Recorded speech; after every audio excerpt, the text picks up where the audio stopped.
Galaxy News Hour Live. सरकारबाट सर्वाधिक budget पाउने मन्त्रालय हो शिक्षा। शिक्षा, विज्ञान तथा प्रविधि मन्त्रालय। सामुदायिक विद्यालयको शैक्षिक गुणस्तर हेर्दा चालु आर्थिक वर्षमा शिक्षा मन्त्रालयले 1 खर्ब 80 अर्ब रुपैयाँ बालुवामा पानी खन्याए सरह छ।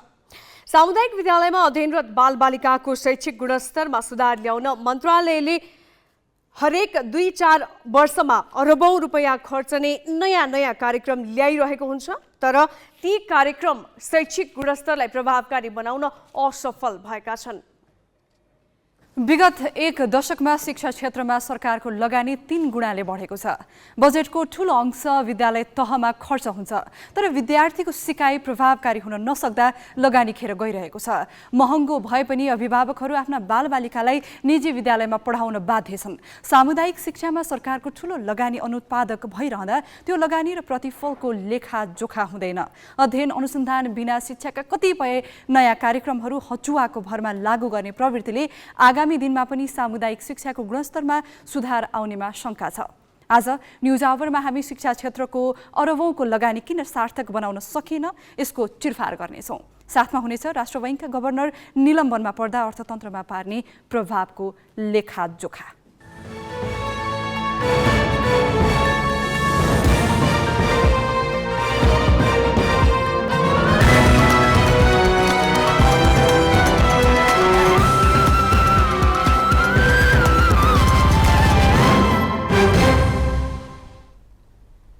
नमस्कार, यो हो ग्यालेक्सी न्यूज आवर। अब हेडलाइन्स।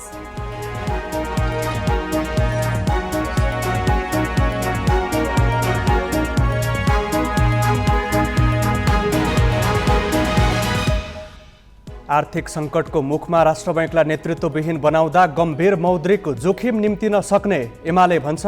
अराजक अर्थमन्त्रीको दबावमा गलत निर्णय। स्थानीय चुनावमा दलहरूको गठबन्धनले महिला उपस्थिति खुम्चने चिन्ता। 2 प्रमुख पदमध्ये 1 महिला हुनै पर्ने व्यवस्थामा कडाई गर्न नेतृत्वहरूको दबाव। लगानी बढ्दै गए पनि सार्वजनिक शिक्षाको स्तर सुध्रिएन। 10 वर्षमा बजेट तेब्बर, सिकाइ उपलब्धि झन खस्कियो। इमरान खानले विश्वास गुमाएपछि पाकिस्तानमा नयाँ प्रधानमन्त्रीका लागि भोलि संसदमा मतदान। विपक्षी गठबन्धनले अघि सार्यो शहबाज शरीफलाई। र बी डिभिजन लिगबाट खुमलटार र चर्च बोइज युनाइटेड क्लब शीर्ष डिभिजनमा उक्लिए। जम्सीखेल र समाज युथ क्लब सी डिभिजनमा घटुवा।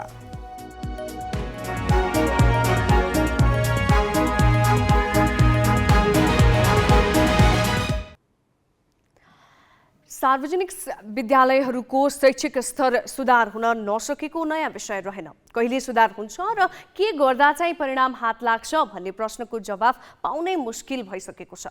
विद्यालय शिक्षा सुधार्नकै लागि आधारभूत तथा प्राथमिक शिक्षा परियोजना, सबैका लागि शिक्षा, विद्यालय क्षेत्र सुधार कार्यक्रम जस्ता अनेक प्रयास नगरिएका होइनन्। बजेट पनि हरेक वर्ष सबैभन्दा बढी ओइरिने क्षेत्र शिक्षा नै हो, तर प्रतिफलमा सन्तोष गर्ने ठाउँ छैन। सामुदायिक विद्यालयको सिकाइ प्रभावकारिता 50% कट्न नसकेको सरकारी अध्ययनले नै देखाएको छ। नयाँ शैक्षिक सत्र प्रवेशको मुखमा सामुदायिक विद्यालयको सबलीकरण मूल मुद्दा बनेको छ। सार्वजनिक विद्यालयहरूको शैक्षिक गुणस्तर सुधार गर्न यसअघि ल्याइएका कार्यक्रमले सोचे अनुरूप प्रतिफल ल्याउन नसकेको समयमा शिक्षा मन्त्रालयले विद्यालय शिक्षा क्षेत्र योजना ESP आगामी साउन 1 गतेदेखि लागू गर्ने तयारी गरेको छ। 9 खर्ब 54 अर्ब रुपैयाँ खर्चने गरी 10 वर्षको योजना बनाइरहँदा यसअघिका 4वटा योजना र तिनका उपलब्धिमा खासै सन्तोष गर्ने ठाउँ छैन। यसअघि विद्यालय क्षेत्र विकास कार्यक्रम सञ्चालन गर्दा 1 खर्ब 20 अर्ब सकिएको थियो। 10 दात्री निकाय र बाँकी सरकारकै लगानीमा जति यस्ता कार्यक्रम शिक्षण सिकाइ कार्यक्रम अघि सारे पनि उपलब्धि आंशिक मात्रै छ। Across the all provinces, all 7 provinces सबैतिर को अवस्था तुलना गर्यौं भने चाहिँ के भनेदेखि धेरैवटा कतिवटा प्रोभिन्सहरुमा कमजोर अवस्था, कतिवटा जिल्लाहरुमा कमजोर अवस्था, कतिवटा विद्यालयहरु शहरी विद्यालय र तपाईको ग्रामीण विद्यालयहरुको यदि तुलना गर्नुभयो भने शहरी विद्यालयमा तुलनात्मक रूपमा राम्रो अवस्था, ग्रामीण विद्यालयहरुमा तुलनात्मक नराम्रो अवस्था पनि हामी पाउँछौँ। तथ्याङ्क अनुसार सार्वजनिक शिक्षामा लगानीमा बढोत्तरी आएको आएछ। शैक्षिक गुणस्तर परीक्षण केन्द्रले सन् 2011 देखि 19 सम्मको अवधिमा विभिन्न पटक गरेको अध्ययनले सामुदायिक विद्यालयका विद्यार्थीको गणित, अङ्ग्रेजी, विज्ञान जस्ता विषयमा सिकाइ उपलब्धि 50% भन्दा नकटेको देखाएको छ। अर्थात् यी विषयमा विद्यार्थीहरू सबैभन्दा कमजोर छन्। सरकारले जति रकम खन्याए पनि शिक्षण सिकाइ क्रियाकलाप प्रभावकारी हुन सकेको छैन। सरकारको लगानीको ठूलो हिस्सा सामुदायिक शिक्षामा खर्च हुने गर्छ। सङ्घीय सरकारका सबै मन्त्रालयहरूमा शिक्षाकै सर्वाधिक बढी छ। यो वर्ष मात्र 1 खर्ब 80 अर्ब रुपियाँ शिक्षामा छुट्याइएको छ। देशभर 1,56,000 शिक्षकलाई पारिश्रमिक खुवाउन मात्र यस वर्ष 72 अर्ब खर्च हुन्छ। विद्यालय शिक्षा विकास गर्नको लागि ल हामीलाई 1 खर्ब बजेट भयो भने 1 खर्ब बजेट मध्येमा तलब त दिनु पर्यो, अनिवार्य दायित्व हो नि त। यो त तलब नखुवाएर त भएन नि त। पहिले तलब खुवाउँदाखेरि कति पैसा बच्छ त्यो मात्रै अरूमा लगानी गर्न सकिने भयो नि त।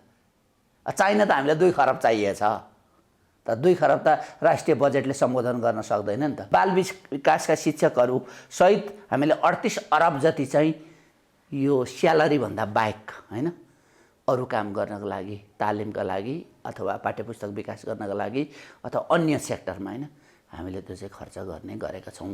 यो हो परिस्थिति। शैक्षिक गुणस्तर परीक्षण केन्द्रले विभिन्न 13 क्षेत्रबाट 89 सूचकका आधारमा गरेको मूल्याङ्कनमा सामुदायिक विद्यालयको कार्य सम्पादन 9 वर्षको अवधिमा 63बाट खस्किएर 60% पुगेको देखाएको छ। विद्यालय तहका विभिन्न कक्षामा गरिएको मूल्याङ्कनले विद्यार्थीको सिकाइ दर पनि खस्किँदै गएको छ। सार्वजनिक विद्यालयमा 1,11,000 दरबन्दी छुट्याइएको छ भने 45,566 राहतका शिक्षक छन्, तर 3,800 शिक्षकको दरबन्दी बढी छ।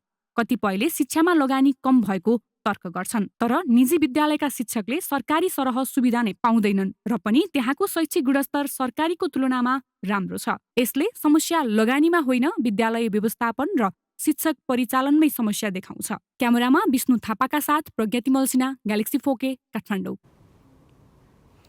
शिक्षा क्षेत्रमा विगत 10 वर्षमा सरकारको लगानी तेब्बर बढेको छ। सरकारले विकासका अरू धेरै भौतिक पूर्वाधारमा भन्दा शिक्षामा नै बढी रकम छुट्याइरहेको छ, तर लगानी अनुरूप प्रतिफल भने वृद्धि हुन सकेको छैन। शिक्षाका धेरै सूचकहरू निराशाजनक छन्। ग्यालेक्सी संवाददाता प्रज्ञा तिमल सिन्हाको यो प्रस्तुति हेरौँ। 10 वर्ष अघि अर्थात् आर्थिक वर्ष 2069-70 मा 63 अर्ब लगानी रहेको थियो। त्यो कुल राष्ट्रिय बजेटको 15% थियो। अर्को वर्ष 18 अर्ब बढाएर 81 अर्ब रुपियाँ शिक्षाका लागि छुट्याइयो। शिक्षामा त्यस वर्ष कुल बजेटको 15.6% बजेट थियो। आर्थिक वर्ष 2071-72 मा यो लगानी 87 अर्ब पुग्यो, जुन कुल राष्ट्रिय बजेटको 13.9% हो। 2072-73 मा एकै वर्षमा 13 अर्ब रकम थपेर 79 अर्ब पुर्याइयो। अर्को वर्ष शिक्षामा 17 अर्ब बजेट थपियो र 1 खर्ब 16 अर्ब पुग्यो। यसै गरी क्रमशः शिक्षाको बजेट बढ्दै गएर 2074-75 मा 1 खर्ब 27 अर्ब विनियोजन भयो भने अर्को वर्ष 1 खर्ब 34 अर्ब छुट्याइयो। 2076-77 मा 30 अर्ब रुपियाँ बढाएर 1 खर्ब 64 अर्ब रुपियाँ शिक्षाका लागि निश्चित गरियो।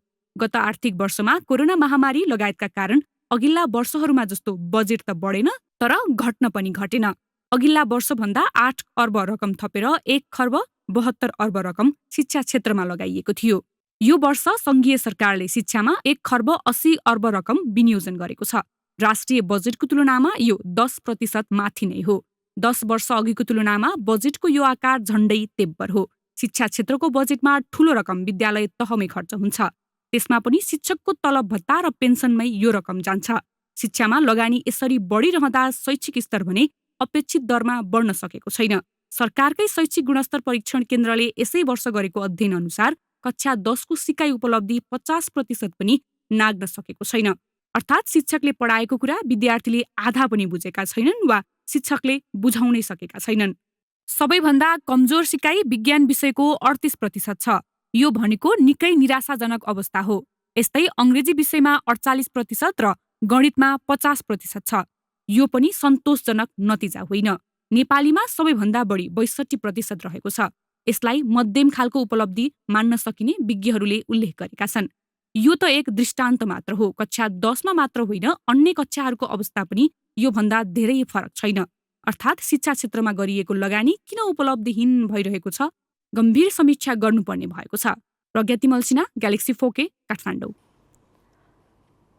शिक्षा क्षेत्रमा यति ठुलो रकम खर्च हुँदा पनि गुणस्तर सुधार नहुनुको खास कारण के हो र यसको जवाबदेही को हुनुपर्छ भनेर हामीले शिक्षाविद प्राध्यापक विनय कुमार कुशियाइतलाई सोधेका छौँ। तपाईले शिक्षाकोमा गरेको खर्च कहाँ गर्नुहुन्छ है, कहाँ गर्नुहुन्छ? शिक्षक स्यालेरीमा मात्रै गर्नु त शिक्षा सुधारको आशा गर्न सकिँदैन। त्यसैले हाम्रो सार्वजनिक शिक्षामा देखिएको 3-4वटा कमी कमजोरी भनेको के हो भन्दाखेरि हामी यस्ता कुरामा खर्च लगानी गरेका छैनौँ। यस्ता कुरामा लगानी नगरिकन हामीले सुधार गर्न सक्दैनौँ। त्यसैले सरकारले जहिले पनि खालि त्यो शिक्षक स्यालेरी र यहाँबाट स्थानीय सरकारले दिएको जिम्मेवारी चाहिँ स्थानीय सरकारमा फन्ड ट्रान्सफर गरेर मात्रै शिक्षामा सुधार हुँदैन। यसको लागि जवाबदेहिता चाहिँ कसले लिने? जुन खर्च भएको छ त्यो पनि प्रोपर खर्च भएको छैन, उपयुक्त खालको चाहिँ खर्च भएको छैन हैन। त्यसो भएकोले दुईटा पक्ष सँगसँगै देखिन्छ। एउटा चाहिँ लगानीको अभाव पनि देखिन्छ, अर्को चाहिँ भएको लगानीको सदुपयोग भएको देखिँदैन। किनभने मैले तपाईँलाई भने अघि कि शिक्षामा लगानी गर्दाखेरि हामीले अब निजी शिक्षाको प्रतिफल देख्नु हो भने किन देखिन्छ निजी शिक्षामा प्रतिफल भने हेर्ने हो भने उनीहरूको लगानीको धेरै भाग है अन्य कार्यमा शिक्षक स्यालेरी बाहेक तपाईँको अन्य कार्यहरूमा चाहिँ खर्च गर्दछ। अब इन्फ्रास्ट्रक्चरदेखि लिएर एक्स्ट्रा टिटोरियल क्लासदेखि लिएर उनीहरूको अन्य अतिरिक्त क्रियाकलापदेखि लिएर त्यस्तोमा खर्च गर्ने भएको हुनाले हामी देख्छौँ त्यो प्रत्यक्ष। त्यसैले लगानीलाई हामीले पर्फर्मेन्ससँग चाहिँ हैन क्वालिटी अथवा पर्फर्मेन्ससँग चाहिँ जोड्नुपर्छ भन्ने कुरा। पर्फर्मेन्समा चाहिँ एउटा चाहिँ शैक्षिक उपलब्धि अथवा त्यसको क्वालिटीसँगको सम्बन्ध होला। अर्को चाहिँ धेरै यो अहिले तपाईँ कोभिडको रूपमा हेर्ने, कोभिड जब आइसकेपछि धेरै बालबालिकाहरू झन्डै मैले एउटा अध्ययन हेरेको थिएँ 2 लाख बालबालिकाहरू चाहिँ कम इनरोल भएको छ भनेपछि अब त्यो संसारमा कहीँ पनि कम इनरोल हुँदैन। इनरोलमेन्टको बढ्दै जान्छ किन पपुलेसनको वृद्धि दर पोजिटिभ छ भने इनरोलमेन्ट चाहिँ तपाईँको घट्दैन भनेपछि 2 लाख विद्यार्थी अझै चाहिँ तपाईँको इनरोल भएको छैन भनेपछि त बाहिर छ नि त बालबालिकाहरू चाहिँ। निजी विद्यालयका शिक्षकले सरकारी सरहकै सेवा सुविधा पाउनका लागि सङ्घर्ष गरिरहेका छन्, तर उनीहरूले पढाएका विद्यार्थीमा तुलनात्मक रूपमा सिकाइ उपलब्धि राम्रो देखिएको छ। बढी सेवा सुविधा पाउने शिक्षकले किन राम्रो पढाउन सकिरहेका छैनन्? के सरकारी एवं सामुदायिक विद्यालयमा शिक्षक नै अयोग्य छन् त? यसको गम्भीर समीक्षा हुन आवश्यक छ। केवल लगानी मात्रै बढाउने र नयाँ परियोजनाको प्रयोग स्थल विद्यालयलाई बनाउने हो भने अपेक्षित उपलब्धि हासिल हुन सक्ने छैन। अब केही न्युज संक्षेपमा। चैत शुक्ल नवमी आज देशभर मनाइएको छ। जनकपुर धाम लगायत देशका विभिन्न स्थानमा रहेका राम मन्दिरमा श्रद्धा भक्तिपूर्वक भगवान श्री रामचन्द्रको पूजा आराधना गरी रामनवमी पर्व मनाइएको हो। त्रेतायुगमा अयोध्याका राजा दशरथ र महारानी कौशल्या देवीका सुपुत्रका रूपमा रामचन्द्रको जन्म चैत शुक्ल नवमीकै दिन भएको मानिन्छ। रामनवमीका अवसरमा भारत र नेपालका सयौं साधु सन्त जनकपुर स्थित राम मन्दिर आएका थिए। रामनवमीका दिन रामचन्द्रको पूजा पाठ एवं आराधना गरेमा श्रेय प्राप्त हुने विश्वास गरिन्छ। ऐतिहासिक बिस्केट जात्रा आज सुरु भएको छ। भक्तपुरको 5 तले मन्दिर अगाडि भैरवनाथ र भद्रकालीको रथ तानेर लिच्छवीकालीन बिस्केट जात्रा सुरु भएको हो। भैरवनाथको रथमा तलेजुका पुजारी र तलेजुका नाइकेले खड्ग, तरवार र निशान राखेपछि पूजा सकेर रथ तान्न सुरु गरिएको थियो। तान्त्रिक विधिपूर्वक निर्माण गरिएको रथ भक्तपुरको माथिल्लो र तल्लो भेगका बासिन्दाले आफ्नो क्षेत्रमा लैजानका लागि तान्ने परम्परा छ। चैत मसान्तमा इन्द्र ध्वजा सहित लिङ्गो उभ्याउने र नयाँ वर्षका दिन साँझ लिङ्गो ढाल्ने गरिन्छ। जात्रा अवलोकन गरे शत्रु नाश हुने जनविश्वास छ। जात्रा वैशाख 5 गतेसम्म चल्नेछ। नेपाल कम्युनिस्ट पार्टी एकीकृत समाजवादीले अध्यक्ष माधव कुमार नेपालको नेतृत्वमा मूल निर्वाचन परिचालन कमिटी गठन गरेको छ। अध्यक्ष नेपालको नेतृत्वमा 1111 सदस्यीय मूल निर्वाचन परिचालन कमिटी गठन गरिएको हो। आज सकिएको केन्द्रीय सचिवालय बैठकले महासचिव वेदुराम भुसालको नेतृत्वमा निर्वाचन परिचालन केन्द्रीय सचिवालय गठन गरेको छ। यस्तै एकीकृत समाजवादीले स्थानीय तहमा उम्मेद्वार सिफारिस गर्दा 8 मापदण्ड पनि तय गरेको छ। मापदण्डमा पार्टी नीति र कार्यक्रमप्रति प्रतिबद्ध, आर्थिक एवं नैतिक आचरण राम्रो रहेको लगायतको रहेका छन्। नेकपा एकीकृत समाजवादीका अध्यक्ष माधव नेपालले पार्टीको कार्यक्रमलाई सम्बोधन गर्न सरकारी खर्चमा हेलिकप्टर चढेर डोल्पा पुगेका छन्। डोल्पामा आयोजित पार्टी कार्यक्रममा सम्बोधन गर्न अध्यक्ष नेपाललाई पर्यटन मन्त्री प्रेम बहादुर आलेले हेलिकप्टरको व्यवस्था गरेका हुन्। अध्यक्ष नेपाल, मन्त्री आले, नेकपा एकीकृत समाजवादीका कर्णाली प्रदेश इन्चार्ज प्रकाश ज्वाला लगायत नेता फिस्टेलियरको हेलिकप्टर चढेर डोल्पा गएका थिए। कार्यक्रममा मन्त्री आलेले आफ्नो पार्टीलाई सहयोग गरे डोल्पाका सबै समस्या सम्बोधन गर्ने आश्वासन बाँडेका थिए। नेपाली कङ्ग्रेसका लुम्बिनी प्रदेश सभापति अमर पुनले रोल्पामा कङ्ग्रेस र माओवादी बीच चुनावी तालमेल हुन नसक्ने बताएका छन्। आगामी निर्वाचनमा चुनावी तालमेलबारेको अवस्था बुझ्न रोल्पा पुगेका पुनले रोल्पाली जनताले तालमेल नगर्ने सुझाएको बताएका हुन्। माओवादी द्वन्द्वको पीडा अझै नसेलाएकाले तालमेललाई रोल्पाली जनताले स्वीकार्न नसक्ने उनको भनाइ थियो। सरकारले नेपाल राष्ट्र बैङ्कका गभर्नरमाथि यस्तो समयमा कारवाही अगाडि बढाएको छ जतिखेर आर्थिक सङ्कटको जोखिम बढेको छ, मुलुक चुनावमा हुमिँदैछ। यस्तो बेला केन्द्रीय बैङ्क नेतृत्वविहीन हुँदा के कस्ता असर देखिएलान् त? यो प्रसङ्ग क्रान्ति शिखाबाट। सामान्य अवस्थामा पनि अर्थतन्त्रलाई ट्र्याकमा राख्नलाई निकै चुनौतीपूर्ण मानिन्छ। अहिले सूचकहरू हेर्ने हो भने देशको आर्थिक अवस्था सामान्य छैन। अर्थतन्त्र अत्यन्त जटिल मोडमा छ। विदेशी मुद्राको ढुकुटी समस्या उन्मुख देखिएको छ। यस्तो बेला अर्थतन्त्रलाई थप बिग्रन नदिन र लिकमा ल्याउन थप काम गर्नुपर्ने हुन्छ। तर सरकारले विदेशी मुद्राको ढुकुटी हेर्नेदेखि वित्तीय स्थायित्वको लागि काम गर्ने मुख्य निकाय राष्ट्र बैङ्कलाई यही बेला नेतृत्वविहीन बनाएको छ। गम्भीर मौद्रिक कदम चाल्नुपर्ने समयमा गभर्नरको निलम्बनले आउँदा दिन थप जोखिमयुक्त हुन सक्ने भनेर त्रास बढ्न थालेको छ। अहिले मुलुकको अर्थतन्त्रमा करिब 70% हिस्सा निजी क्षेत्रले ओगटेको छ। सरकारले वर्षभरिमा 16 खर्बको बजेट चलाउँछ, तर बैंकहरूले 50 खर्ब निक्षेप चलाइरहेका छन्। सिङ्गै अर्थतन्त्रभन्दा बैंकिङ क्षेत्रको कारोबारको आकार ठूलो भइसकेको छ। यस्ता आर्थिक गतिविधिमा सरकारभन्दा धेरै ठूलो नियन्त्रण राष्ट्र बैंकबाट हुन्छ। यसबाहेक अन्तर्राष्ट्रिय व्यापारदेखि देशभित्रैको मौद्रिक अर्थतन्त्र चलाउने जिम्मा राष्ट्र बैंककै हातमा छ। सरकारलाई ऋण उठाइदिनेदेखि विदेशी मुद्राको व्यवस्थापन गर्ने, बाह्य लगानी र ऋणलाई लेखाङ्कन गर्ने जस्ता अनेकौं अधिकार केन्द्रीय बैंकलाई छ। राष्ट्र बैंकका ससाना नीतिगत परिवर्तनले पनि अर्थतन्त्रमा ठूला र दीर्घकालीन प्रभाव पार्न सक्छ। यति संवेदनशील अड्डालाई सङ्कटका बेला नेतृत्वविहीन बनाउँदा सङ्कट व्यवस्थापनमा त बाधा पर्छ नै, नयाँ समस्याहरू पनि जन्मिन सक्ने देखिन्छ।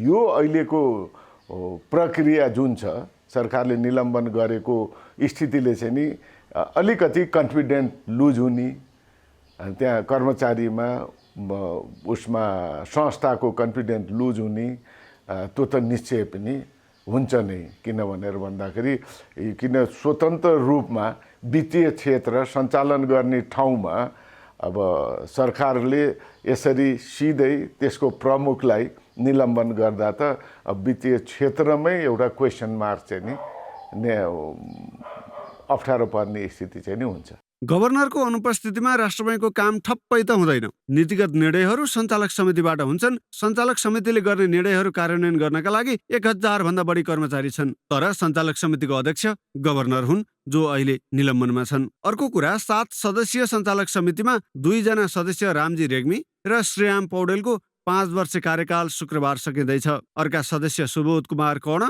अहिले विवादमा मुछिएका छन्। गभर्नर अधिकारीको निलम्बनपछि डेपुटी गभर्नर निलम ढुङ्गाना तिमल सिन्हाले कायम मुकायम गभर्नरको जिम्मा पाएकी छिन्। कायम मुकायम गभर्नरबाट गभर्नरले नै जसरी निर्णय गराउन सक्ने आशा गर्नै सकिँदैन। त्यस्तै कानुनले गभर्नरलाई मात्रै नोटमा हस्ताक्षर गर्ने अधिकार दिएको छ। यसअघि कृष्ण बहादुर मानन्धरले बाहेक कायम मुकायम गभर्नरले यो अधिकार उपयोग गरेकै छैनन्। दैनिक काम कारबाहीमा असर नपरे पनि गभर्नरको अभावमा ठूला नीतिगत परिवर्तन गर्न कठिन हुन्छ। लामो जागिरे जीवनबाट आएका डेपुटी गभर्नरले आँट गरेर ठूला जोखिम उठाउन चाहँदैनन्। अर्को कुरा, गभर्नरको निलम्बनपछि डेपुटी गभर्नरले पनि त्रास महसुस गरेका छन्। एकपछि अर्को आर्थिक परिसूचकहरू नकारात्मक भइरहेका बेला गभर्नरको निलम्बनले परिस्थिति थप बिग्रदै जाने जोखिम बढाएको छ। केन्द्रीय बैंकको मनोबल कहाँ पुग्यो होला तपाईँ विचार गर्नु न। यो गभर्नरको र कामुको मात्रै कुरा होइन, केन्द्रीय बैंकको सम्पूर्ण चाहिँ प्रणाली कसरी अहिले हतोत्साही भएको होला। त्यो हतोत्साही मनोबलले अब उहाँले चाहिँ अहिले तत्काल चाहिँ पदबाट निलम्बित भएको अवस्थामा गर्ने काममा कति उत्साहका साथ, कति जाँगरका साथ, कति आँटका साथ गर्न सक्ने होला, कति साहसका साथ गर्न सक्ने होला। रातारात एउटा सानो कुरा चाहिँ सूचना लिक भयो भन्ने बहाना बनाएर कसैलाई निलम्बन गर्न सकिन्छ भने अनि त्यो जसले जिम्मेवारी पाए पनि उसले के ढुक्कले काम गर्न पाउला र? अहिलेको समस्या त त्यो हो नि। अहिले देशले विदेशी मुद्राको अभाव खेपिरहँदा राष्ट्र बैंकले आयात निरुत्साहित गरेको छ। तर सरकारले सुपारी, मरिच जस्ता तस्करी हुने वस्तुको आयात खुल्ला गरिदिएको छ। व्यापारीको हित हेरेर नेताले चाल्ने यस्ता कदमले मुलुकलाई छिट्टै टाट पल्टिने बाटोमा डोराउँछन्। भिड्न सक्ने गभर्नरको खाँचो रहेका बेला कायम मुकायम गभर्नरले सरकारसँग जोरी खोज्ने अपेक्षा गर्न सकिँदैन। यसले भविष्यमा अवस्था झनै खराब बन्ने संकेत गरेको छ। Business bureau, galaxy four K, Kathmandu. Governor निलम्बन प्रकरणलाई नेकपा एमाले अराजक अर्थमन्त्रीको दबावमा प्रधानमन्त्री शेरबहादुर देउवाले लिएको गलत निर्णय भनेको छ। एमालेका तर्फबाट 3 पूर्व अर्थमन्त्रीले आज पत्रकार सम्मेलन गरी यस्तो टिप्पणी गरेका हुन्। नेकपा एमालेका उपाध्यक्ष एवं पूर्व अर्थमन्त्री विष्णु पौडेलले सरकारका अवाञ्छित आकांक्षा पूरा गर्न सहयोग नगरेकै कारण गभर्नर महाप्रसाद अधिकारीमाथि प्रतिशोध साधिएको आरोप लगाए। अर्थतन्त्र सङ्कटोन्मुख रहेका बेला सरकारले गभर्नर निलम्बन गर्नाले थप सङ्कट निम्तने भन्दै उनले तत्काल निर्णय सच्याउन समेत माग गरेका छन्। सरकारका अवाञ्छित आकांक्षाहरूलाई पूरा गर्नका निम्ति उहाँ सहयोगी बन्नु भएन। वित्त खास गरिकन वित्त नीतिमा सरकारले जुन प्रकारको नकारात्मक हस्तक्षेप गरिरहेको छ त्यो हस्तक्षेपले नेपालको अर्थतन्त्रलाई जुन दिशामा धराशयी गर्ने सम्भावना छ त्यो चिजको मुकाबला गर्ने, त्यसको सामना गर्ने तर्कयुक्त ढङ्गले सरकारका गलत चाहिँ हस्तक्षेपलाई अस्वीकार गर्ने त्यो पोजिसनमा रहेकै कारणले गर्दा मेरा निमित्त यो राष्ट्रपतिको गभर्नर भन्दा यो चाहिँ मुलुकको अर्थतन्त्र महत्त्वपूर्ण हो, मुलुकको आर्थिक अवस्था महत्त्वपूर्ण हो भन्ने विश्लेषणका साथमा सरकारको गलत हस्तक्षेपलाई अस्वीकार गरेका कारणले गर्दा, सरकारको गलत नीतिहरूलाई अस्वीकार गरेका कारणले गर्दा, सरकारलाई सच्याउनका निम्ति बारम्बार दबाब दिएका कारणले गर्दा आज राष्ट्र ब्याङ्कको गभर्नरलाई के भनेदेखि पदमुक्त गर्नका निम्ति एउटा स्पष्टीकरणको चाहिँ गलत अभ्यास गरिएको छ। यसले म यहाँहरूका सामनेमा भन्न चाहन्छु, यो निर्णय सरकारले जुन राष्ट्र ब्याङ्कको गभर्नरमाथि जुन प्रकारको हस्तक्षेपकारी काम गरेको छ अविलम्ब यो निर्णय सच्याओस् सरकारले। अन्यथा यसले यो निर्णयमा सरकार कायम रहिरह्यो भनेदेखि यसले मुलुकको अर्थतन्त्रलाई अरू धराशयी बनाउने कुरा निश्चित छ। पूर्व अर्थमन्त्री सुरेन्द्र पाण्डेले गभर्नर अधिकारीलाई निलम्बन गरिएको घटना आफैमा सन्देहपूर्ण रहेको बताएका छन्। स्रोत नखुलेको र अमेरिकाले समेत छानबिन गर्नु भनेको रकम नेपाल भित्र्याउन अर्थमन्त्री जनार्दन शर्मा अग्रसर रहेका खबर आइरहँदा एमाले उपाध्यक्ष समेत रहेका पाण्डेले कानुन विपरीत काम गर्ने मन्त्री शर्मा भाग्नुपर्ने अवस्था आउन सक्ने बताएका छन्। यो वर्षभरिमा जाँदाखेरिमा डबल डिजिटमा चाहिँ इन्फ्लेसन पनि हुन सक्ने खतरा देखिँदैछ। एकातिर पैसाको डिपोजिट घटिरहेको छ, अर्कोतर्फ चाहिँ यसतर्फ सरकारको कुनै चिन्ता छैन। यो चिन्ता जाहेर गरेर राष्ट्र ब्याङ्कको तर्फबाट कमसेकम पनि अलिकति रेस्ट्रिक्टिभ मेजर गर्ने, त्यसको नेतृत्व गर्ने, गभर्नरलाई अहिले सस्पेन्ड गर्ने जुन काम गरेको छ बडो सन्देहास्पद छ। यहाँहरूले सुन्नुभएको छ कि यो एउटा के विषयसँग पनि सम्बन्धित भएको भन्ने जस्तो पनि देखिन्छ। कुनै विदेशबाट पैसा आएको जसलाई चाहिँ इन्भेस्टिगेट गर भनेर चाहिँ अर्को मुलुकले भनिरहेको, त्यो इन्भेस्टिगेट चाहिँ गर्नु पर्दैन भनेर अर्थमन्त्रीले पत्र लेखेको भन्ने पनि मिडियाले लेखेको छ।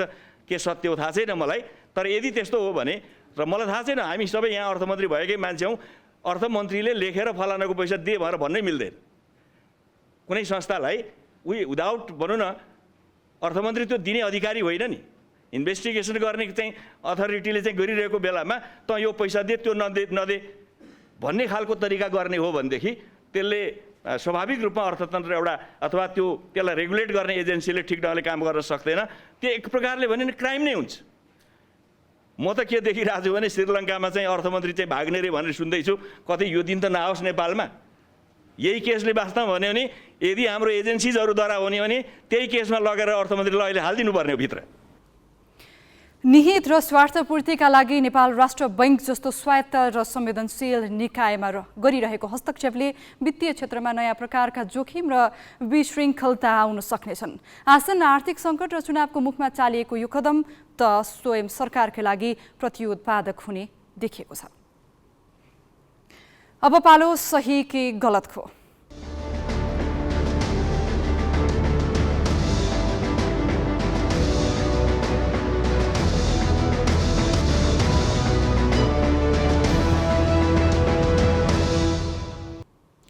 सही कि गलतमा हिजो हामीले सोधेको प्रश्न थियो, नेपाल राष्ट्र बैंकका गभर्नरलाई हटाउन खोज्ने सरकारको कदम सही कि गलत? ग्यालेक्सी एपमा सहीको पक्षमा 15% र गलतको पक्षमा 85% मत प्राप्त भएको छ। मत व्यक्त गर्नुहुने सम्पूर्ण दर्शकलाई धन्यवाद। अब आजको प्रश्न, राजनीतिक दलका नेताहरू सरकारी खर्चमा हेलिकप्टर चढी चुनावी अभियानमा जानुलाई तपाईँ के भन्नुहुन्छ? तपाईले आफ्नो मत ग्यालेक्सी 4K टिभी एपमा गएर राख्न सक्नुहुन्छ। यसको अन्तिम परिणाम भोलिको न्युज आवरमा प्रसारण गरिनेछ। Galaxy app Google play store र एप स्टोरबाट डाउनलोड गर्न सक्नुहुन्छ। अब केही न्युज संक्षेपमा। स्वास्थ्य तथा जनसङ्ख्या वैज्ञानिकहरूको 8औं राष्ट्रिय सम्मेलन आज काठमाडौँमा सुरु भएको छ। नेपाल स्वास्थ्य अनुसन्धान परिषदको आयोजनामा सुरु भएको सम्मेलनमा 100 जना भन्दा बढी सहभागी छन्। 3 दिनसम्म चल्ने सम्मेलनमा 40 भन्दा बढी अवधारणामाथि छलफल हुने परिषदले जनाएको छ। परिषदका अनुसार 31 जना राष्ट्रिय विज्ञ र 22 जना अन्तर्राष्ट्रिय विज्ञले प्रस्तुतिकरण गर्नेछन्। सम्मेलनबाट तथ्यमा आधारित नीति निर्माण गर्न तथा दिनहुँ बढ्दै गएको जनसङ्ख्याका सवाल सम्बोधनका लागि सहयोग पुग्ने परिषदको विश्वास छ। एफसी फुटसल एसियन कप छनौटको पहिलो खेलमा नेपाल उज्बेकिस्तानसँग पराजित भएको छ। किर्गिस्तानको बिस्केकमा आज भएको खेलमा नेपाल उज्बेकिस्तानसँग 5-1 गोल अन्तरले पराजित भएको हो। तुलनात्मक रूपमा बलियो मानिएको उज्बेकिस्तानले पहिलो हाफमै 3 गोल गरेको थियो। नेपालका लागि मणि लामाले सान्त्वना गोल फर्काए। नेपालले दोस्रो खेलमा भोलि ताजिकिस्तानसँग प्रतिस्पर्धा गर्नेछ। तेस्रो संस्करणको नेपाल बास्केटबल लिग जेठमा हुने भएको छ। लिगमा महिला र पुरुष दुवैतर्फ प्रतिस्पर्धा हुनेछ। पुरुषतर्फका खेल जेठ 7 देखि तथा महिलातर्फका खेल जेठ 18 देखि हुनेछन्। पुरुषतर्फ 8 र महिलातर्फ 5 टिमले प्रतिस्पर्धा गर्नेछन्। 2 महिनासम्म सञ्चालन हुने लिगका खेल राउन्ड रोबिनका आधारमा होम एन्ड अवेमा हुनेछन्। शीर्ष 4 टिमले प्लेअफमा स्थान बनाउनेछन्। प्लेअफका खेल असार 32 देखि हुनेछन्। पुरुषतर्फको विजेताले 2 लाख र महिलातर्फको विजेताले 1 लाख रुपैयाँ प्राप्त गर्नेछन्। निजी कम्पनीले गर्न लागेको लिगलाई नेपाल बास्केटबल संघले भने मान्यता दिएको छैन। अस्ट्रेलियामा 6 सातापछि मे 21मा आम निर्वाचन हुने भएको छ। अस्ट्रेलियाका प्रधानमन्त्री स्कट मोरिसनले मे 21मा आम निर्वाचन हुने घोषणा गरेका हुन्। उनले गभर्नर जनरलसँगको सल्लाहपछि चुनाव घोषणा गरेको अन्तर्राष्ट्रिय सञ्चार माध्यमले जनाएका छन्। आगामी निर्वाचनबाट अस्ट्रेलियामा सरकार परिवर्तन हुन सक्ने र विपक्षी लेबर पार्टी सत्तामा आउन सक्ने चुनावी सर्वेक्षणले देखाएको छ। मोरिसन सन् 2018 देखि प्रधानमन्त्री छन्। पाकिस्तानमा नयाँ प्रधानमन्त्री चयन गर्न भोलि संसदमा मतदान हुने भएको छ। प्रधानमन्त्री पदको लागि विपक्षी गठबन्धनका शाहबाज शरीफ र पाकिस्तान तहरिक ए इन्साफका शाह महबूब कुरैशी बीच प्रतिस्पर्धा हुने जनाइएको छ। विपक्षी गठबन्धनले शरीफलाई उम्मेद्वार बनाएपछि पाकिस्तान तहरिक ए इन्साफले कुरैशीलाई उम्मेद्वार बनाएको हो। हिजो संसदले प्रधानमन्त्री इमरान खान विरुद्धको अविश्वासको प्रस्ताव पारित गरेपछि नयाँ प्रधानमन्त्री चयनको लागि चुनाव हुन लागेको हो। पाकिस्तानको सर्वोच्च अदालतले प्रधानमन्त्री खान विरुद्धको अविश्वासको प्रस्ताव खारेज गर्ने उपसभामुखको निर्णयलाई खारेज गरेपछि संसदमा उक्त प्रस्तावमाथि मतदान भएको थियो। आफू विरुद्धको अविश्वास प्रस्ताव पारित भएपछि प्रधानमन्त्री खानले हिजो राति नै सरकारी निवास छाडेका थिए। क्रिकेटमा पाकिस्तानलाई विश्वकप उपाधि दिलाएका इमरान खान सत्ताको दौडमा भने पूरा कार्यकाल प्रधानमन्त्री चलाउन नपाई बिचैमा पेभिलियन फर्किएका छन्। 2 वर्ष 8 महिना सरकारको नेतृत्व गरेका उनी कसरी सत्ताको क्रिजबाट एकाएक हट्न पुगे त? थप विवरण सोनिका अर्यालबाट। क्रिकेट छाडेर राजनीतिमा होमिएका इमरान खानले झन्डै 4 वर्ष पाकिस्तानको सत्ता सञ्चालन गरे। इमरानले क्रिकेटका सयौं इनिङमा कैयौं चौका र छक्का प्रहार गरे, देशलाई विश्वकप नै दिलाए। राजनीतिमा लागेर सरकारी अव्यवस्था र भ्रष्टाचार विरुद्ध पनि क्रिकेटमा जस्तै चौका र छक्का प्रहार गर्न चाहन्थे। तर उनी जुन मुद्दा उठाएर राजनीतिमा आए तिनै मुद्दा उनैमाथि तेर्सिए। इमरान अहमद खानले सन् 2018 देखि सन् 2022 सम्म पाकिस्तानको 22औं प्रधानमन्त्रीका रूपमा सत्ता सम्हाले।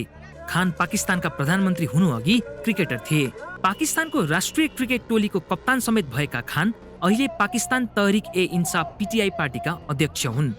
राजनीतिमा प्रवेश गर्नु अघि खान पाकिस्तान राष्ट्रिय क्रिकेट टोलीका क्रिकेटर मात्र नभएर अन्तर्राष्ट्रिय क्रिकेटरका रूपमा पनि चिनिन्थे।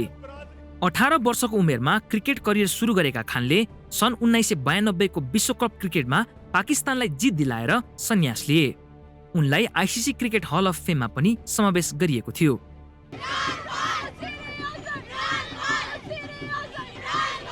क्रिकेटबाट सन्यास लिएपछि खान पाकिस्तानको सरकारी अव्यवस्था र भ्रष्टाचारको खरो आलोचक बन्न पुगे।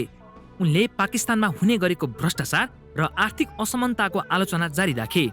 अफगान सीमा नजिकै आतंकवादीहरूसँग लड्न अमेरिकालाई पाकिस्तानी सरकारले गरेको सहयोगको विरोध गरे। त्यसपछि उनले सन् 1996 मा आफ्नो दल पाकिस्तान तहरिक ए इन्साफ PTI स्थापना गरे। दल स्थापना लगत्तै सन् 1997 मा भएको राष्ट्रिय चुनावमा उनको पार्टीले 1% भन्दा कम मत प्राप्त गर्यो, तर उनले हार मानेनन्। सन् 2002 मा भएको राष्ट्रिय सभा निर्वाचनमा जितेर उनले 2007 सम्म विपक्षी सदस्यको रूपमा भूमिका निर्वाह गरे। उनको पार्टी PTI ले सन् 2008 को आम चुनाव बहिष्कार गर्यो, तर त्यसपछिका निर्वाचनमा भने PTI लोकप्रिय भोटको साथ दोस्रो ठूलो पार्टी बन्न पुग्यो। राष्ट्रिय सभामा PTI सबैभन्दा ठूलो पार्टीका रूपमा स्थापित भएपछि खानलाई प्रधानमन्त्रीको रूपमा गठबन्धन सरकार बनाउन अनुमति मिल्यो। त्यसपछि खान 18 अगस्त सन् 2018 मा पाकिस्तानका प्रधानमन्त्री बन्न पुगे।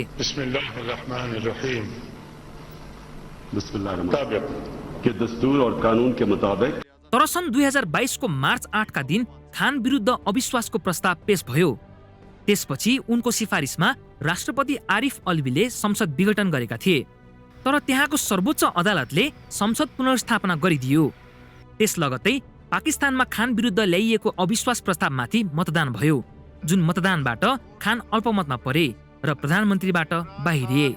The Prime Minister of Islamic Republic of Pakistan has been passed by a majority of the total membership of the National Assembly.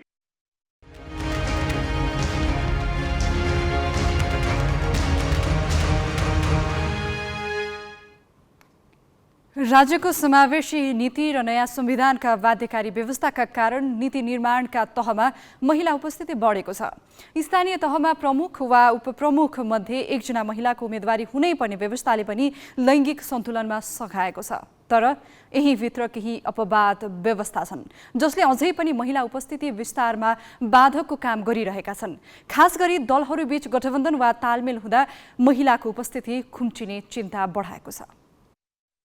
2074 को स्थानीय निर्वाचनमा धादिङको नीलकण्ठ नगरपालिकामा नगर प्रमुखमा एमालेबाट अर्जुन कुमार श्रेष्ठ र उपप्रमुखमा गंगादेवी श्रेष्ठले उम्मेदवारी दिएका थिए। त्यस्तै कांग्रेसबाट भीमप्रसाद ढुङ्गाना र कल्पना अधिकारी मैदानमा उत्रिए भने माओवादीले शोभा श्रेष्ठ र मनराज भण्डारी शैलेशलाई अघि सार्यो। त्यतिखेर कांग्रेस र माओवादीले प्रमुखमा कांग्रेस र उपप्रमुखमा माओवादीलाई जिताउने गरी तालमेल गरे। परिणाम स्वरूप दुवै पदमा पुरुष चुनिए। नीलकण्ठ मात्र होइन, गएको स्थानीय चुनावमा 4 नगरपालिका सहित 12 स्थानीय तहमा दुवै पद महिला विहीन भए। धेरैमा चुनावी तालमेलका कारण महिलाले मौका पाएनन् भने केहीमा फरक पार्टीबाट पुरुष नै पुरुष चुनिए। अहिले फेरि चुनाव नजिकिँदै जाँदा दलहरूले आफ्नो दाबी बलियो बनाउन तालमेल र गठबन्धनबारे छलफल चलाइरहेका छन्।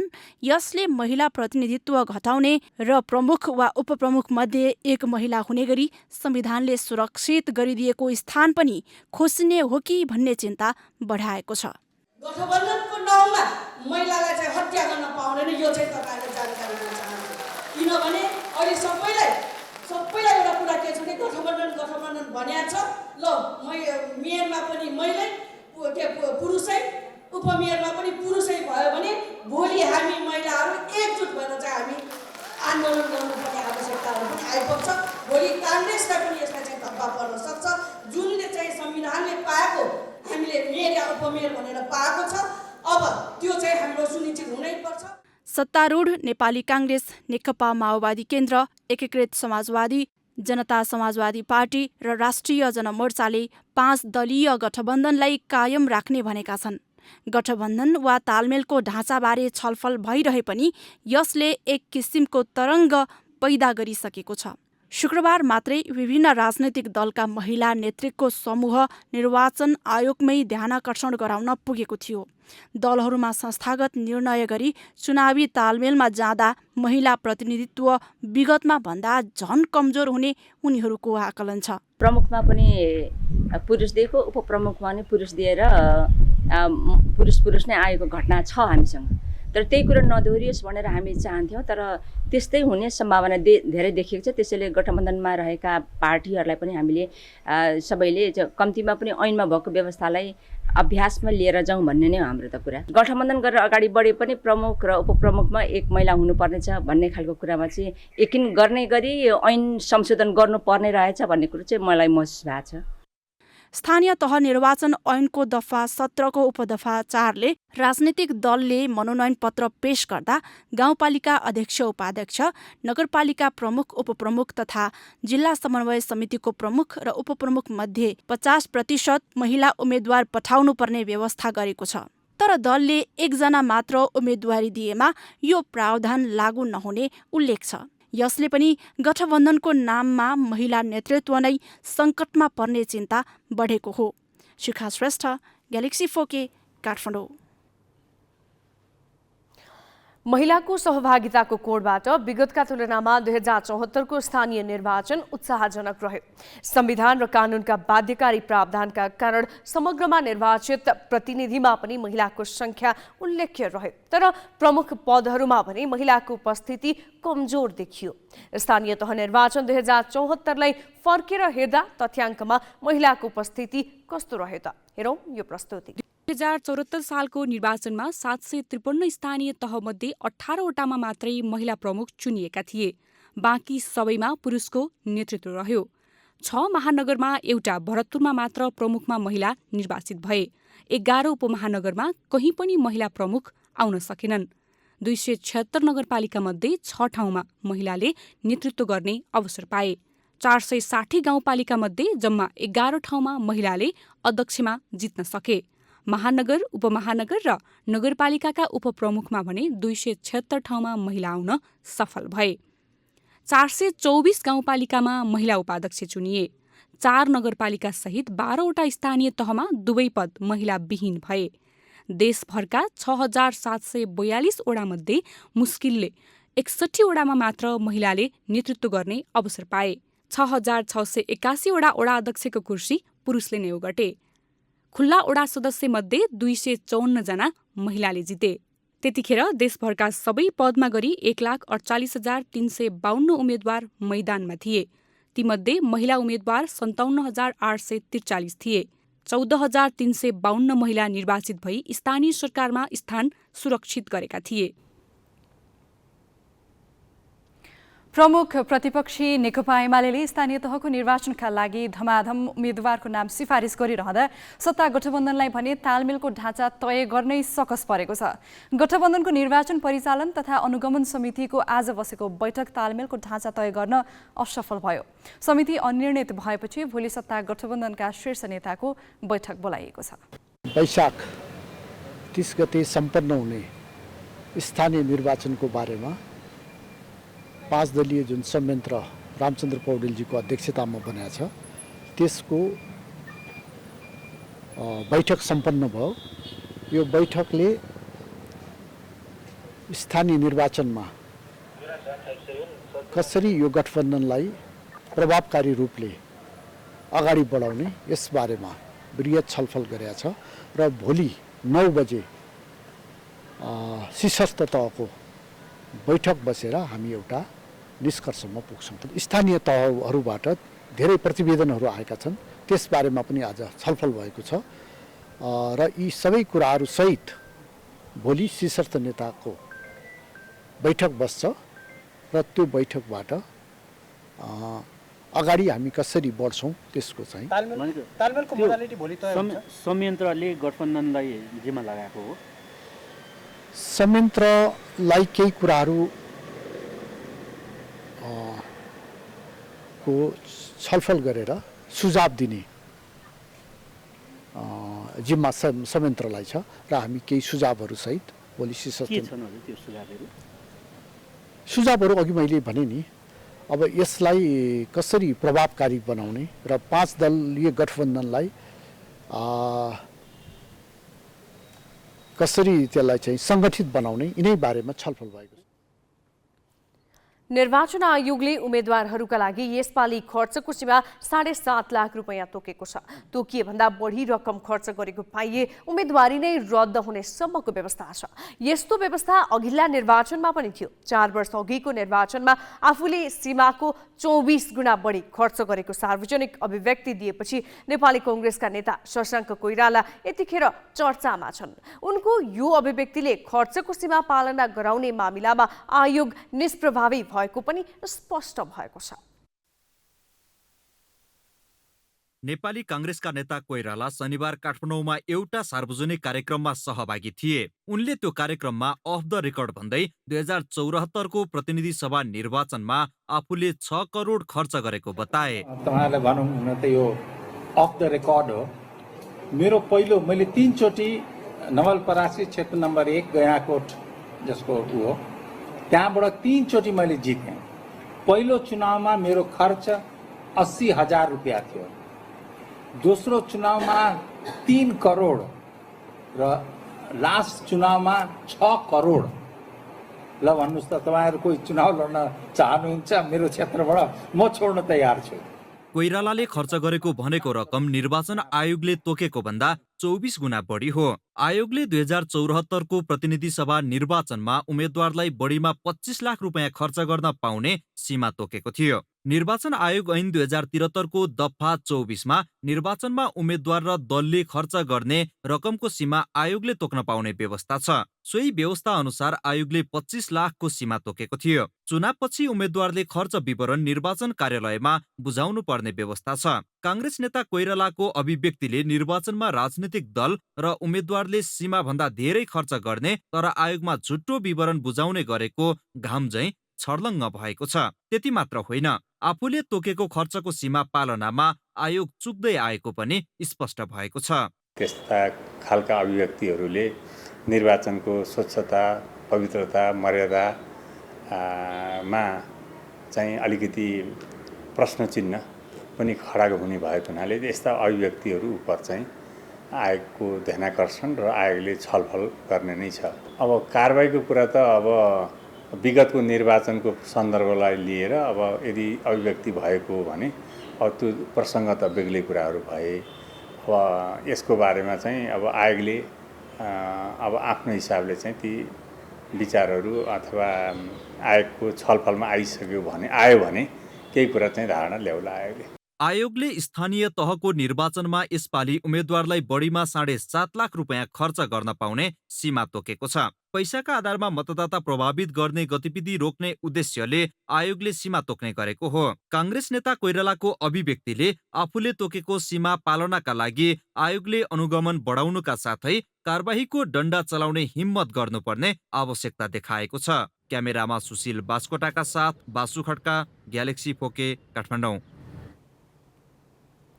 चर्च बोइज र खुमलटार युथ क्लब पहिलो पटक शहीद स्मारक डिभिजन लिगमा बढुवा भएका छन्। चर्च बोइज एक खेल अगावै बढुवा भएकामा खुमलटारको ए डिभिजन अन्तिम यात्रा खेलबाट टुङ्गो लागेको हो। गत सिजन बी डिभिजन उपविजेता भएर ए डिभिजनमा उक्लिन नपाएको खुमलटार यसपालि उपविजेताको हैसियतमा शीर्ष डिभिजनमा उक्लिएको हो। गत सिजन बी डिभिजन लिग उपविजेता बने पनि खुमलटार युथ क्लब शीर्ष डिभिजनमा उक्लिनबाट रोकियो। एक क्लबलाई मात्र बढुवा र घटुवा गर्ने अखिल नेपाल फुटबल संघ एन्फाको नियमका कारण खुमलटार बी डिभिजनमै सीमित बन्यो। च्याम्पियन सातो बाटो ए डिभिजनमा उक्लियो। खुमलटारलाई यसपालि गत सिजनको साख जोगाउनु पर्ने चुनौती थियो। उसलाई साख जोगाउनु मात्र थिएन, शीर्ष डिभिजनको लिग खेल्नबाट रोकिदाको पीडा समेत मेटाउनु थियो। यङ प्लेयरहरू ल्याएको थियौँ हैन, अनि प्लेयरहरूमा पनि फेरि एकदमै सबै प्लेयरहरू, कोचहरू, टिम म्यानेजमेन्टहरू सबै अनुशासित भएर नै काम गर्यो। त्यो अनुशासनले चाहिँ एकदमै राम्रो काम गर्यो हैन। अब आर्थिकको पाटो त छँदैछ त्यो हैन, त्यो बाहेक पनि म्यानेजमेन्ट सबभन्दा ठुलो कुरा हो। 4 सेकेन्ड भएको योपालि चाहिँ हामी एमा पुग्नै पर्छ भन्ने थियो, त्यो दबावले पनि काम गरेको। त्यो सबैको साथ सहयोगले नै हामी चाहिँ जे होस् यहाँसम्म आइपुगेको हौँ। लिगको अन्तिम खेल खुमलटारले आइतबार समाज युथ क्लबसँग खेल्ने तालिका थियो। शीर्ष डिभिजनमा उक्लिन उसलाई जितले मात्रै पुग्दैन थियो। ऊ उसले आइतबार नै दशरथ रङ्गशालामा भएको आरसिटी र टुसाल युथ क्लब बीचको नतिजामा पनि भर पर्नुपर्ने थियो। खुमलटारले चाहे अनुरूप नतिजा उसैको पक्षमा आयो। अन्तिम मिनटमा गोल गर्दै खुमलटारले समाज युथमाथि 2-1 को जित निकाल्दा आरसिटी र टुसाल युथले गोलरहित बराबरी खेले। आरसिटीसँग समान अङ्क भए पनि खुमलटार हेड टु हेडका आधारमा पहिलो पटक शीर्ष डिभिजनमा बढुवा भएको छ। लास्ट डेसम्म हामी फाइट गर्छौँ भनेर हामीलाई सबै थियो क्या। हाम्रो म्यानेजमेन्ट स्टाफ, हाम्रो कोचिङ स्टाफ, हाम्रो प्लेयरहरू सबैजनाले चाहिँ के थियो भने होइन हामी चढ्छौँ, योपालि हामी केही बिग एचिभमेन्ट गर्छौँ भनेर पहिलेदेखि नै हामी बसेको थियौँ। र हाम्रो जुन ब्रान्डको फुटबल थियो त्यो ब्रान्डको फुटबल चाहिँ हामीलाई केही न केही एचिभ गर्छ भने हामीलाई कन्फिडेन्स थियो क्या। त्यही भएर हामीले त्यस्तो डाउन मोमेन्टमा नै हामीले चाहिँ माथि आयौँ। एमा पुगिसकेपछि अब तुरुन्तै हामी अब लिग च्याम्पियन हुन्छु भनेर हामी त्यो प्लानिङ चाहिँ बनाएको छैनौँ हामीले। तर हामीले चाहिँ चाहिँ राम्रोसित खेलेर चाहिँ एमा चाहिँ हामी राम्रोसित अब एउटा आर्थिकको पाटोदेखि लिएर सबैलाई सबल बनाएर जान्छौँ भन्ने चाहिँ त्यो हामीले लगभग 1 वर्षदेखि नै हामीले त्यो चाहिँ तयारी पनि गरिरहेछौँ। 2062 सालमा स्थापना भएको खुमलटार युथ क्लब 2064 मा सी डिभिजनमा प्रवेश गरेको थियो। 2070 मा सी डिभिजन विजेताको हैसियतमा दोस्रो डिभिजनमा बढुवा भए ता उसले 4 वर्ष बी डिभिजनमै खेल्यो। खुमलटारलाई शीर्ष डिभिजनसम्म पुर्याउन टोलीका कप्तान सबिन केसीको महत्त्वपूर्ण योगदान छ। गत सिजन उत्कृष्ट स्ट्राइकर बनेका सबिनलाई धेरै ए डिभिजन क्लबले अनुबन्धन गर्न चाहेका थिए, तर उनले मानेनन् र खुमलटारमै रहे। उनी खुमलटारको अविस्मरणीय पात्र बन्न चाहन्छन्। पहिल्यैदेखि अब डीबाट सी खेलेर सीमा, बीसीबाट बी, बीबाट एमा खुसी नै लागेको छ भनौँ। एटलिस्ट अब सानैदेखि खेलेको क्लब माथि गर्न पाउँदा खुसी लागेको छ मलाई। अफर धेरै आए पनि खेल्न चाहिँ गएन कहीँ पनि। अब चाहिँ खेल्नै पर्यो नि, आफूले यत्रो मिहिनेत गरेर चढाएको क्लब। खुमलटारका साथै अर्को नयाँ क्लब चर्चवाइज युथ क्लब शीर्ष डिभिजनमा उक्लिएको छ। चर्चवाइज 1 खेल अगावै लिग च्याम्पियन बनेर शीर्ष डिभिजनमा उक्लिएको हो। यता चम्स्केल युथ क्लब र समाज युथ क्लब भने सी डिभिजनमा घटुवा भएका छन्।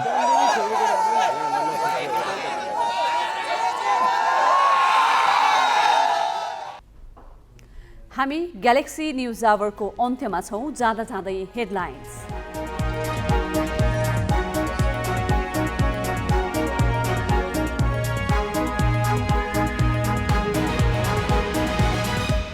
आर्थिक सङ्कटको मुखमा राष्ट्र बैङ्कलाई नेतृत्वविहीन बनाउँदा गम्भीर मौद्रिक जोखिम निम्तिन सक्ने एमाले भन्छ।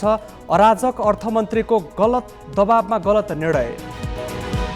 स्थानीय चुनावमा दलहरूको गठबन्धनले महिला उपस्थिति खुम्चिने चिन्ता। 2 प्रमुख पदमध्ये 1 महिला हुनै पर्ने व्यवस्थामा कडाई गर्न नेतृहरूको दबाव। लगानी बढ्दै गए पनि सार्वजनिक शिक्षाको स्तर सुध्रिएन। 10 वर्षमा बजेट तेब्बर, सिकाइ उपलब्धि झन खस्कियो।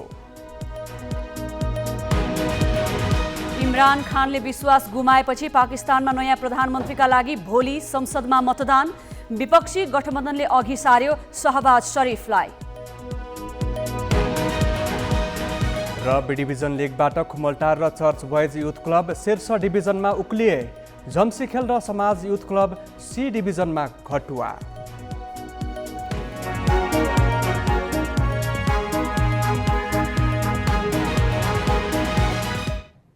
आजलाई ग्यालेक्सी न्युज आवर सकियो। नमस्ते।